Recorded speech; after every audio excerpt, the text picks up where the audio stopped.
Present indefinite tense. अभी तक हमने प्रेजेंट इंडेफिनिट टेंस में फॉर्मूला देखा, सब्जेक्ट प्लस वर्ब की फर्स्ट फॉर्म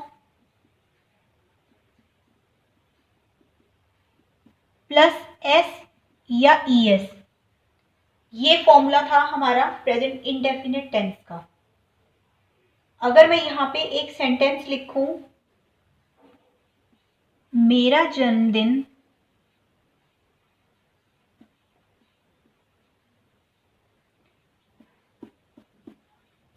अगले महीने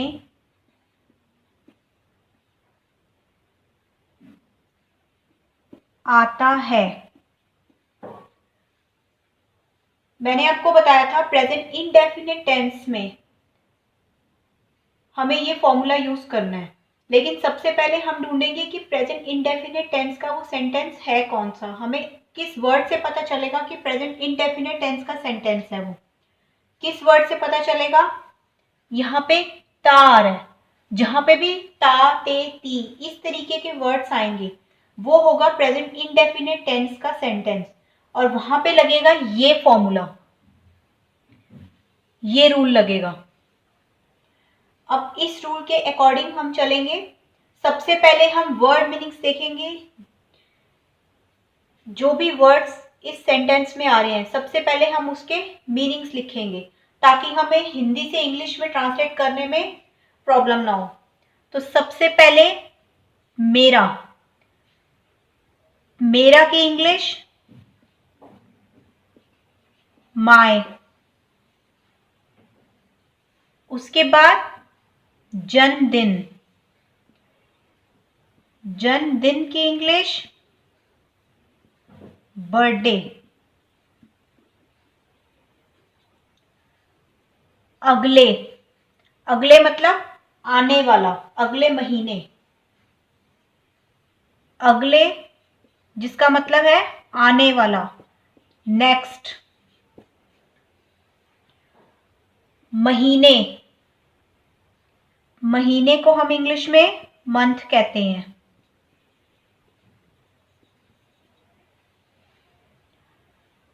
आता है, आने की इंग्लिश कम।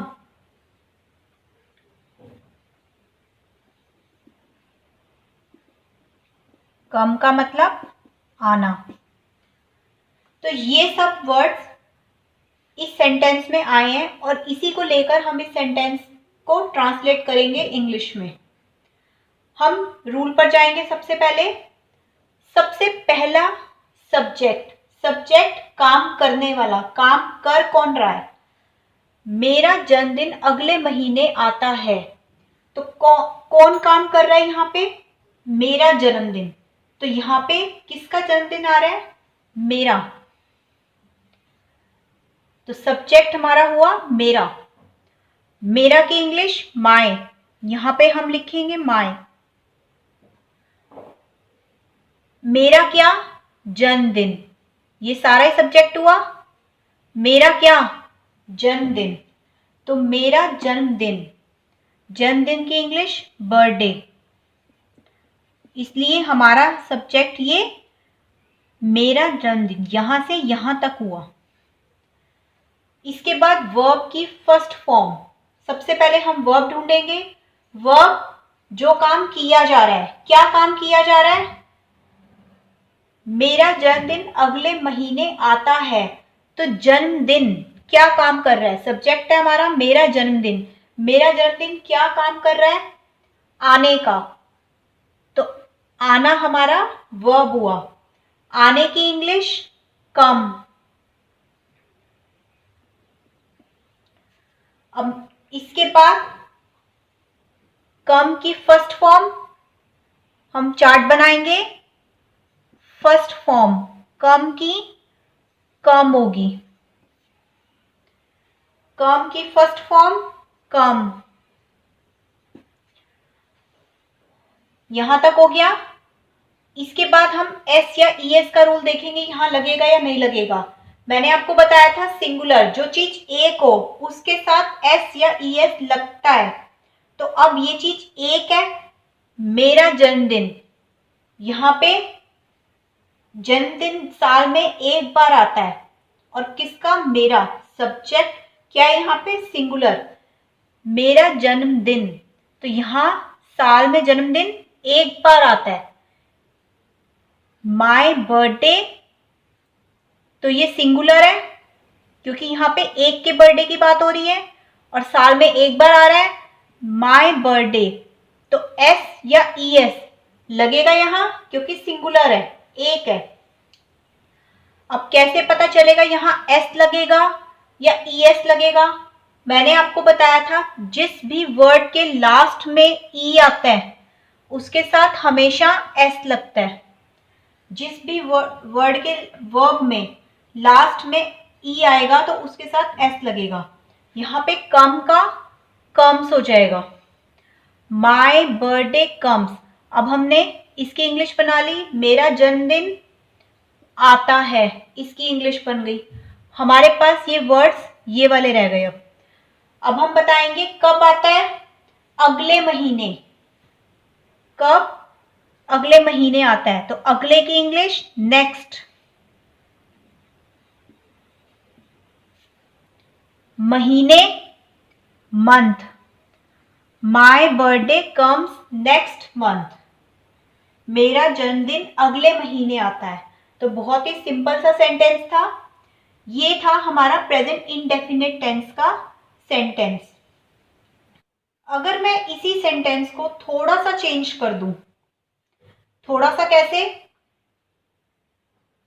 अगर मैं लिख दूं यहाँ पे सिर्फ एक वर्ड इसमें ऐड करूं और वो सेंटेंस पूरा ही चेंज हो जाएगा। वो वर्ड मैं यहाँ पे ऐड करती हूं,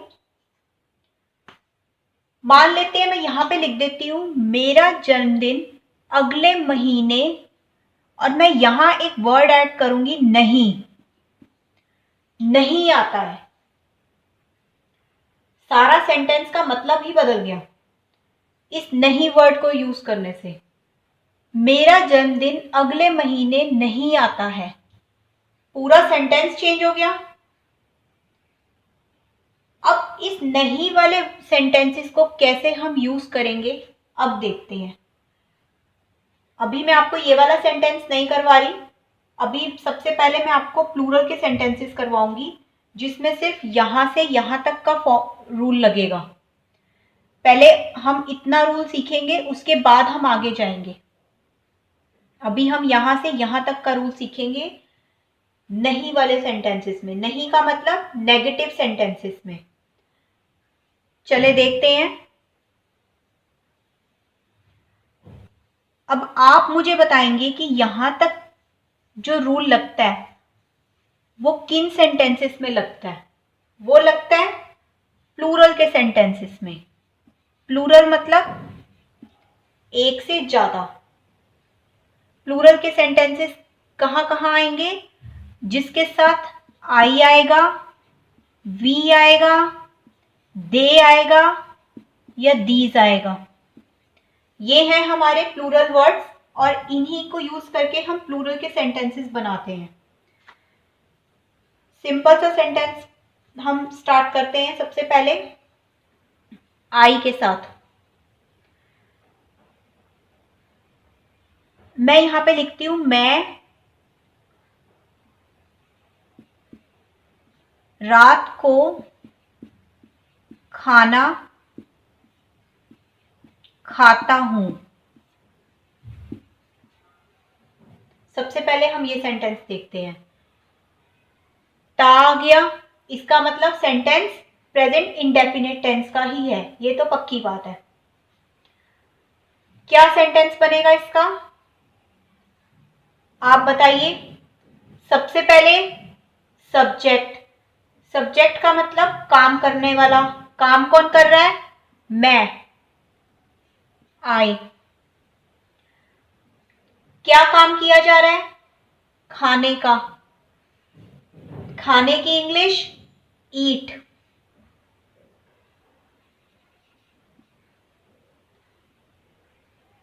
और क्या खाया जा रहा है, खाना। सबसे पहले बताना जरूरी है कि क्या खाया जा रहा है, उसके बाद हम बताएंगे कि कब खाया जा रहा है। कब खाया जाता है खाना? रात को। रात का मतलब नाइट। और जब भी नाइट वर्ड आएगा तो हमें हमेशा बिना सोचे समझे इसके साथ एट लगा देना है। कुछ भी सोचने की जरूरत नहीं है, नाइट के साथ हमेशा एट लगाना ही है। जैसे मॉर्निंग में मैंने आपको बताया था इन द मॉर्निंग, मॉर्निंग के साथ हमेशा इन द मॉर्निंग लगता है। इसी तरह से नाइट के साथ हमेशा एट नाइट लगेगा। तो ये बन गया हमारा sentence, I eat food at night. बहुत ही सिंपल सा था। अगर मैं इसी सेंटेंस को थोड़ा सा बदल दूं, मैं यहां पे लिख दूं मैं रात को खाना नहीं खाता हूं। सॉरी, यहां पे हूं आएगा। मैं रात को खाना नहीं खाता हूं, तो क्या होगा? हम इस नहीं वाले सेंटेंसेस को कैसे बनाएंगे? यहां तो पूरी बात का मतलब ही बदल गया। अब हम इस चीज को समझेंगे। मैं इस सेंटेंस को दोबारा लिख देती हूं।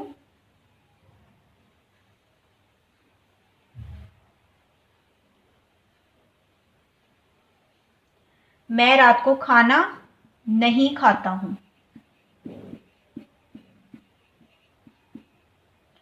यहां पे दे और दीज प्लूरल की फॉर्म्स।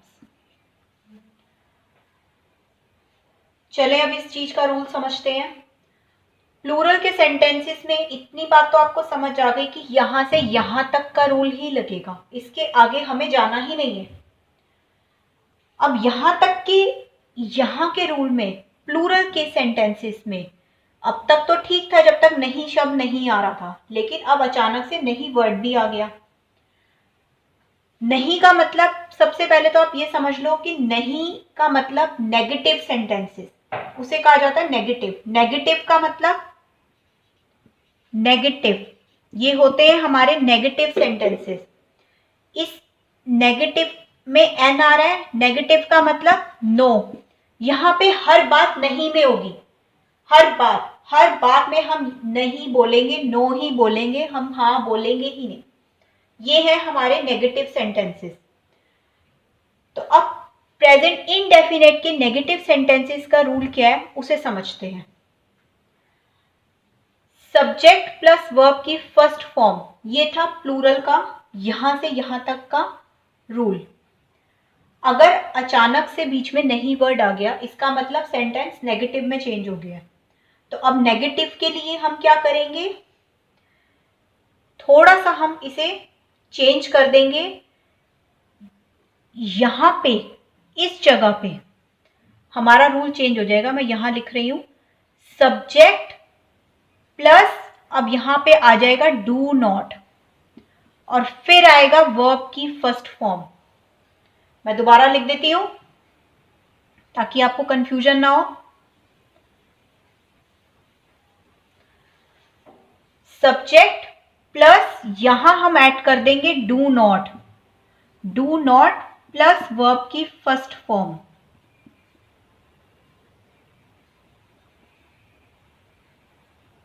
ये प्लूरल का फॉर्मूला है अभी, इसीलिए मैंने इतना ही लिखा है। अभी हम इतना ही समझेंगे। तो नहीं वाले शब्द जहां आ गए, जहां नहीं वर्ड आ गया, वहां पे हम ये फॉर्मूला लगाएंगे प्रेजेंट इंडेफिनिट टेंस में। इसका मतलब अब हम इस सेंटेंस को कैसे बनाएंगे? सब्जेक्ट काम करने वाला, काम कौन कर रहा है? मैं का मतलब आई। अब हम रूल पे जाएंगे। हमारा रूल कहता है कि ये जहां पे नहीं आ जाएगा, हमारा ये रूल चलेगा। और इस रूल के अकॉर्डिंग सब्जेक्ट के बाद हमें क्या लगाना है? Do not. तो यहां हम लिखेंगे डू नॉट, और फिर वर्ब की फर्स्ट फॉर्म। वर्ब मतलब काम करना, काम किया जा रहा है खाने का, ईट। ईट की first form eat. I do not ईट, क्या नहीं खाता? खाना, फूड। कब? रात को, एट नाइट। बस इतना सा चेंज होगा, इसके अलावा कुछ भी चेंज नहीं होगा। सारा फॉर्मूला, सारा रूल वैसे का वैसे रहेगा। सिर्फ एक बात का ध्यान रखना है कि जब नहीं आ जाएगा तो हमें सब्जेक्ट के साथ डू नॉट लगा देना है, बस प्लूरल के सेंटेंसेस में। यहां बात सिर्फ प्लूरल के सेंटेंसेस की हो रही है। अभी हम सिंगुलर के सेंटेंसेस पे नहीं जाएंगे, उसे हम बाद में समझेंगे। सब्जेक्ट प्लस डू नॉट, यहां पे क्या ऐड हो गया, एक वर्ड नहीं। जब हमारे सेंटेंसेस में नहीं होगा तो डू नॉट, तो I do not eat food at night. अगर होता यहां पे हम रात को खाना नहीं खाते हैं, अगर यहां मैं इतना सा चेंज कर दूं, हम रात को खाना नहीं खाते हैं, तो क्या हो जाता, we do not eat food at night. वो रात को खाना नहीं खाते हैं, तो they do not eat food at night. वो लोग रात को खाना नहीं खाते हैं, या वो लड़के रात को खाना नहीं खाते हैं, वो लड़कियां रात को खाना नहीं खाती हैं, कुछ भी हो सकता है। तो these people, these girls, these boys, हम इस तरीके के वर्ड्स यूज करेंगे। और आगे सारा सेम रहेगा, do not eat food at night. ये था हमारा प्रेजेंट इंडेफिनिट टेंस के नेगेटिव सेंटेंसेस का रूल।